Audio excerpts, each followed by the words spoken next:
Hello everyone. तो last lecture में हम लोगों ने power relationship in three phase balance system देख लिया था, है ना। आज हम लोग क्या देखने वाले हैं उसके बारे में थोड़ा जानकारी लेते हैं।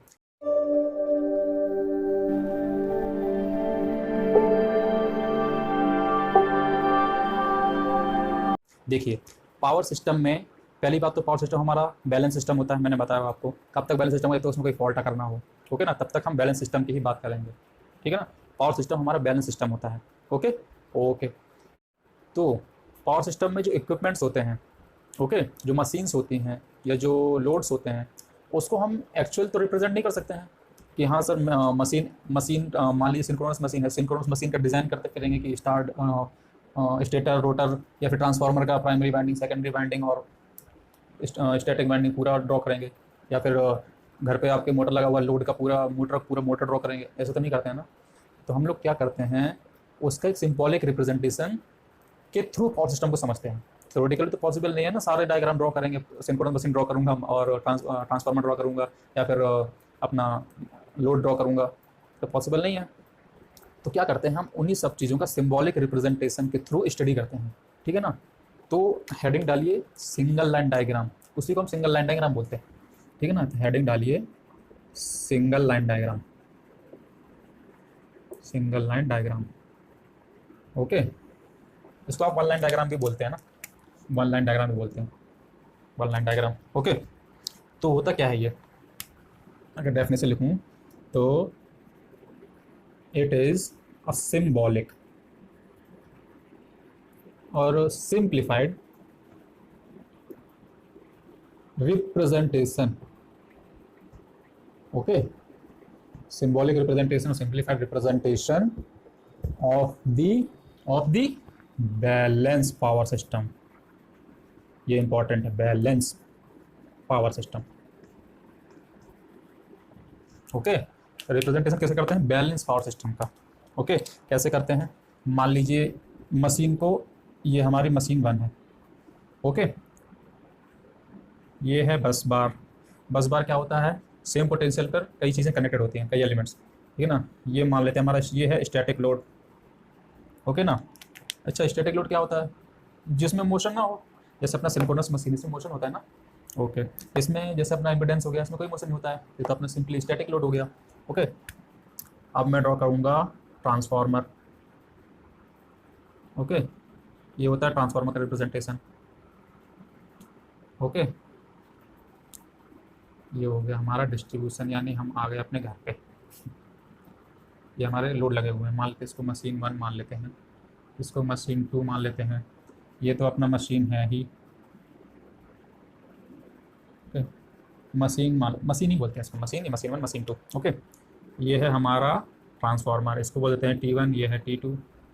ये है हमारी ट्रांसमिशन लाइन, ट्रांसमिशन लाइन, समझे ना। यही होता है हमारा क्या, single line diagram of the power system. एक पावर सिस्टम में क्या होता है, बैलेंस पावर सिस्टम में जनरेटर, सिंक्रोनस जनरेटर, जनरेशन, जहाँ से अपना पावर जनरेट होता है। उसके बाद एक ट्रांसफार्मर के थ्रू पास होगा, यहाँ पे कौन सा ट्रांसफार्मर लगा होगा, स्टेप अप। क्यों, ट्रांसमिशन लाइन में हाई वोल्टेज वैल्यू को फ्लो कराने के लिए यहाँ पर स्टेप अप ट्रांसफार्मर यूज़ करते हैं, क्योंकि ट्रांसमिशन लाइन तो बहुत काफ़ी बड़ी ट्रांसमिशन लाइन होती है, एक स्टेट से दूसरे स्टेट तक जाती है ना। तो इसलिए क्या करते हैं, यहाँ पर स्टेप अप ट्रांसफार्मर यूज़ करते हैं, ताकि वो अपना जनरेशन से वोल्टेज इनपुट आ रहा है, जो भी सप्लाई आ रही है, उसको स्टेप अप करके प्रोवाइड करे, ठीक है ना। लेकिन एट द एंड जहाँ पर रिक्वायरमेंट होती है वहाँ पर इतने हाई वहाँ पर इतने हाई वोल्टेज की रिक्वायरमेंट नहीं होती है। हमारे घर पर इतने हाई वोल्टेज की रिक्वायरमेंट नहीं होती जितने हाई वोल्टेज ये अपना मशीन जनरेट करता है या फिर ट्रांसमिशन लाइन में फ्लो होता है। तो क्या करता है, एक यहाँ पर ट्रांसमिशन लाइन, यहाँ पर एक स्टेप डाउन ट्रांसमिशन लाइन होता है। तो स्टेप डाउन ट्रांसमिशन लाइन क्या करेगा, जो भी ट्रांसमिशन लाइन में पावर फ्लो होगा, इसकी वोल्टेज फ्लो होगा, यहाँ पर उसके वोल्टेज को डाउन करेगा, समझ आया ना। यहाँ पर वोल्टेज डाउन करेगा और हम फाइनली हमको सप्लाई मिल जाएगा। ये तो हो गया अपना सिंगल लाइन डायग्राम, है ना, ओके। अच्छा, ये सिंगल लाइन डायग्राम मैंने किसका ड्रॉ किया है, बैलेंस पावर सिस्टम। और पावर सिस्टम हमारा किस में होता है, थ्री फेस में। तो ये three phase balance power system का सिंगल लाइन डायग्राम है, ओके ना। और आप देखेंगे, मान लेते हैं ये मशीन स्टार कनेक्टेड है, ये ग्राउंडेड है, यहाँ स्टार कनेक्टेड है, यहाँ भी स्टार कनेक्शन है, ये ग्राउंडेड है, यहाँ भी स्टार कनेक्शन है, ये ग्राउंडेड है, यहाँ भी स्टार कनेक्शन है, ये ग्राउंडेड। समझ रहे हैं ना क्या बोलना चाह रहा हूँ? ये हो गया हमारा सिंगल लाइन डायग्राम। ओके, अच्छा, सिंगल लाइन डायग्राम किसका बनाया हम लोगों ने? Balance power system, three phase balance power system का। लेकिन मैंने आप लोगों को बोला था कि जब हम स्टडी करेंगे थ्री फेज बैलेंस सिस्टम की, तो हम उसकी स्टडी केवल पर फेज इक्विवेलेंट सर्किट से स्टडी करेंगे, ना कि तीनों फेज की। तीनों फेज की अलग अलग स्टडी नहीं करेंगे। क्यों? क्योंकि तीनों फेज जो होते हैं आपस में इंडिविजुअली इंडिपेंडेंट होते हैं। तो मैं किसी एक फेज की स्टडी करूंगा, उससे रिमेनिंग थ्री फेज की वैल्यू आसानी से फाइंड आउट कर सकते हैं ना, हम लोगों ने सीखा था। तो हम पावर सिस्टम की या सिंगल लाइन डायग्राम की जो स्टडी करेंगे वो पर फेस वैल्यू पर स्टडी करेंगे। ओके, तो मैं इसका ड्रॉ करूंगा पर face equivalent diagram of the single line diagram. Okay, पर फेस इक्विवेलेंट डायग्राम मैं ड्रॉ करूंगा। ओके, तो स्पेस चाहिए पर फेस इक्विवेलेंट डायग्राम के लिए। यहाँ ड्रॉ करूँ, यहाँ ड्रॉ करता हूँ। देखिए, एक मशीन है, इसको कैसे रिप्रेजेंट करेंगे इन पर फेस इक्विवेलेंट डायग्राम में? उसका इंटरनल इम्पिडेंस और एक्साइटेशन। ओके ओके, ये हो गया अपना मशीन, ये machine. Okay, static load same potential पर है, पैरेलल में कनेक्ट होगा। ओके, आगे क्या है अपना ट्रांसफार्मर। ट्रांसफार्मर को कैसे कनेक्ट करेंगे? मैं कैसे रिफर इसकी जो भी इक्विवेलेंट इम्पिडेंस है उसको रिफर्ड करूंगा as a left side. Okay, आप राइट साइड भी कर सकते हो, मैं लेफ्ट साइड रिफर करके दिखाऊंगा आपको। ये हो गया अपना ट्रांसफार्मर। ओके, यहाँ भी होगा ना, ये हो गया अपना ट्रांसफार्मर का रिप्रेजेंटेशन। ये मैं क्या बना रहा हूँ? ये पर फेस इक्विवेलेंट सर्किट बना रहा हूँ, थ्री फेस नहीं, पर फेस इक्विवेलेंट सर्किट। ठीक है ना? ओके, इसके बाद क्या है? Transmission line. अच्छा, ट्रांसमिशन लाइन कैसे ड्रॉ करूँगा मैं यहाँ एज्यूम करके चलता हूँ मीडियम ट्रांसमिशन लाइन। ओके, अच्छा, हम लोग ट्रांसमिशन लाइन भी पढ़ेंगे ना, short, medium and high transmission line, high length transmission line. Length के बेस पर ट्रांसमिशन लाइन को भी हम लोग डिस्ट्रीब्यूट करते हैं ना, तो मैं यहाँ पे मीडियम लेंथ ट्रांसमिशन लाइन लेके चलूँगा, वो भी पाई कनेक्टेड। ओके, ये क्या होता है अपना, ये सब पढ़ाऊँगा डिटेल में आगे चल के, अभी देख लीजिए बस। ठीक है, ये तो हो गया अपना ट्रांसमिशन लाइन का रिप्रेजेंटेशन इन पर फेस इक्विवेलेंट सर्किट। ओके, अब क्या आता है अपना ट्रांसफार्मर। फिर से मैं इसकी इक्विवेलेंट वैल्यू को, इम्पिडेंस को लेफ्ट साइड रेफर करके लिखूंगा। ओके, चलिए, क्यों लिख रहा हूँ आगे बताऊंगा। ये हो गया आपका ट्रांसफार्मर रिप्रेजेंटेशन। ट्रांसफार्मर के बाद क्या आएगा आपका? लोड, मशीन 1 मशीन 2, दोनों सेम पोटेंशियल पर कनेक्टेड हैं। किस में कनेक्ट होंगे? पैरेलल में। कैसे कनेक्ट होंगे? जो हो गया आपका मशीन 1 हो गया, ये हो गया आपका मशीन 2।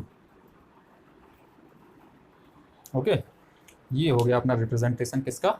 सिंगल लाइन डायग्राम का रिप्रेजेंटेशन हो गया, बट किस में किए हुए हैं? पर फेस इक्विवेलेंट सर्किट है। ये बताया हूँ, पूरा स्टडी हम पर फेस इक्विवेलेंट सर्किट में ही करेंगे अगर सिस्टम हमारा बैलेंस है, और पावर सिस्टम हमारा बैलेंस होता है, इसीलिए हम पर फेस इक्विवेलेंट सर्किट में स्टडी करते हैं। ओके ना? तो क्या है पर face equivalent circuit of single line diagram, of single line diagram. Space का मैं थोड़ा मैनेज करिएगा प्लीज। ओके, चलिए अलग अलग सेपरेट कर दूं इसको, है ना? ये क्या है? मशीन। ये क्या है? Static load. ये क्या है? ट्रांसफार्मर। ये क्या है? Transmission line. ये क्या है? ट्रांसफार्मर। और ये मशीन 1 एंड मशीन 2 लिख दूँ यहाँ पर। ये देखिए, ब्लैक पेन से लिखता हूँ, क्लियर होगा ना? ये है मशीन 1, नॉट मशीन, मशीन। ये क्या है? Static load.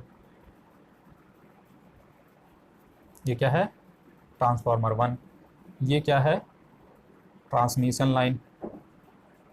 ये क्या है? ट्रांसफार्मर 2। ये क्या है? मशीन 1। ये क्या है? मशीन 2। ओके, अच्छे से लिखो, मशीन 2। ये तो हो गया पर face equivalent circuit of a single line diagram. Okay, अच्छा, अगर आप देखेंगे तो पर face equivalent circuit of single line diagram जो है इसमें आपको मल्टी लेवल वोल्टेजेस मिलेंगे ड्यू टू ट्रांसफार्मर, है ना, क्या मल्टी लेवल वोल्टेजेस मिलेंगे ड्यू टू ट्रांसफार्मर। तो क्या होगा, देखो पावर सिस्टम में हमारे एक या दो ट्रांसफार्मर तो होता नहीं है, एक या दो ट्रांसफार्मर होता तो हम लोग आसानी से इसकी स्टडी कर सकते हैं, है ना, इक्विवेलेंट इम्पीडेंस को रेफर करके, एक साइड रेफर करके हम लोग इसकी स्टडी आसानी से कर सकते हैं। लेकिन हमारे पावर सिस्टम में तो सैकड़ों ट्रांसफार्मर्स लगे होते हैं, है ना, तो सैकड़ों ट्रांसफार्मर्स के रेफरिंग तो पॉसिबल है नहीं। तो क्या है ना, ये एक डिफ़िकल्टी आती है पर फेज इक्विवेलेंट सर्किट में कि हम इसके थ्रू नहीं जाते हैं अपने स्टडी में। इसको ईजी बनाने के लिए हम क्या करते हैं, अच्छा प्रॉब्लम क्या है समझ में आ गया ना, ये क्या है, मल्टी लेवल वोल्टेज सर्किट है, ओके ना। यहाँ पर आप देख रहे हैं 2 ट्रांसफार्मर्स हैं, 2 ट्रांसफार्मर की वजह से ये क्या हो गया, मल्टी लेवल वोल्टेज सर्किट हो गया कि नहीं।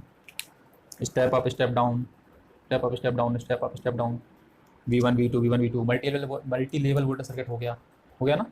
ओके, तो अब मैंने क्या बताया आपको, एक ट्रांसफार्मर में या 2 ट्रांसफार्मर में हम लोग आसानी से इम्पीडेंस को रेफर करके आसानी से स्टडी कर सकते हैं, ठीक है ना। लेकिन हम पावर सिस्टम पढ़ रहे हैं, पावर सिस्टम क्या होते हैं, बहुत सारे ट्रांसफार्मर एक साथ कनेक्टेड होते हैं ना। तो क्या करते हैं हम लोग, फिर हम स्टडी करते हैं किसके बेस पर यूनिट सिस्टम के बेस पे। तो हम आएंगे अब पर यूनिट सिस्टम पे। पर यूनिट सिस्टम का एडवांटेज, सबसे मेन एडवांटेज तो यही हो गया कि मल्टी लेवल वोल्टेज को सिंगल लेवल वोल्टेज में कन्वर्ट कर देता है। कैसे करता है वो हम लोग देखेंगे आगे, पहले देखते हैं पर यूनिट सिस्टम क्या होता है। ओके, चलिए, आई होप आपको सिंगल लाइन डायग्राम समझ में आया होगा और इसको पर फेज इक्विवेलेंट सर्किट में क्यों ड्रॉ करते हैं ये भी समझ में आया होगा, ठीक है ना। चलिए